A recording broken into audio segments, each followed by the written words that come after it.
Aujourd'hui, je vais vous présenter la guerre à l'Est de 1918 à 1923. L'armistice de Rotonde du 11 novembre 1918 ainsi que le traité de Versailles, signé l'année d'après, mettent officiellement fin à la Première Guerre mondiale, du moins à l'Ouest. De la Finlande au Liban, le conflit n'arrête pas de se propager entre les quatre anciens empires, la Russie, l'Empire ottoman, l'Autriche-Hongrie et l'Allemagne. À partir de 1917, des révolutions et contre-révolutions éclatent à l'Est. En effet, il y a de nombreux conflits nationaux qui agitent un Grand Est perturbé par la redéfinition de ses frontières. Certains États sont créés, comme la Pologne et l'Ukraine, d'autres sont inventés, comme la Tchécoslovaquie ou la Yougoslavie, d'autres sont agrandis, comme la Roumanie, et certains sont même réduits, comme l'Autriche et la Hongrie. Ces conflits voient le jour notamment parce que le modèle État-nation à la française n'est pas approprié pour les anciens empires qui étaient multi-ethniques. Ils vont d'ailleurs parfois trouver leur stabilité uniquement dans la violence et les conflits, ce qui va amener à plusieurs révolutions et guerres civiles comme la révolution bolchevique en Russie fin 1917 et qui ne prendra fin qu'en 1922. Ou encore en Allemagne, la tentative de prise de pouvoir par les communistes qui affaiblit considérablement la République de Weimar. Les conflits ne sont pas uniquement amenés à cause de la redéfinition des frontières de certains pays, mais aussi pour d'autres raisons, comme la nationalité. Il y a de plus une multiplication des guerres civiles, mais aussi une multiplication des oppositions territoriales, idéologiques, raciales et ethniques.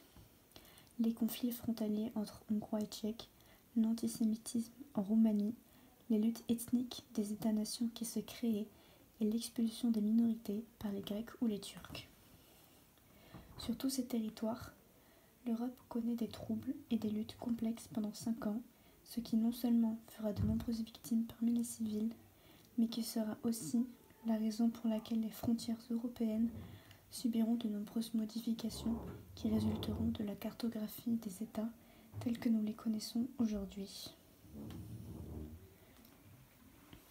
La France sera amenée à intervenir dans nombre de ces conflits, notamment en mer Noire, contre les bolcheviks en 1919, dans la formation des armées des nouveaux États, ou encore dans des opérations humanitaires, comme celle effectuée auprès des Russes blancs en Crimée, lors de l'affrontement entre les Russes blancs et rouges de 1917 à 1923. La France, qui dans ce contexte est considérée comme la principale puissance militaire, est incitée à intervenir dans le but de rétablir l'ordre et d'instaurer une stabilité politique. Étant donné que les combats se sont déroulés sur son sol, elle a une sorte de supériorité morale sur ses alliés. C'est elle-même qui va constituer les équipes chargées de limiter les nouvelles frontières. Elle va tenter, avec ses diplomates, ses soldats et ses alliés, de mettre en place un nouvel ordre géostratégique. Ces modifications de frontières, guerres d'influence et conflits vont donner à l'Europe un nouveau visage.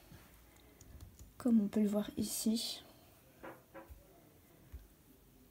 sur tout ce territoire, les modifications en 1923 qui ont été apportées à cause des conflits sur la carte.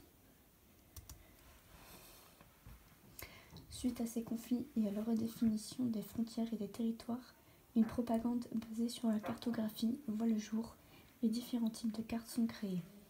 Les cartes conventionnelles y donnent une image du peuplement embrouillé et ne sont pas claires et n'aident pas à fixer des frontières qui garantiraient la liberté des peuples à disposer d'eux-mêmes, comme par exemple la Hongrie, la Roumanie, la région de Danzig en Pologne ou le littoral de la mer Noire. Les cartes originales, qui sont principalement des représentations de la France, si elles devaient subir des modifications territoriales communes à celles qui ont été imposées à la Hongrie par le traité de Trianon. Des cartes postales éditées en plusieurs langues pour dénoncer justement les modifications que la Hongrie a dû subir. Et enfin, des cartes de revendications territoriales comme celles représentant les revendications polonaises proposant le rattachement en bloc de la Prusse orientale à la Pologne pour assurer le futur équilibre européen. Suite aux armistices, les gouvernements des États vainqueurs tentent d'établir les conditions d'une paix durable lors des négociations à Paris. De là est établie une liste de traités dont le plus important est celui de Versailles en 1919.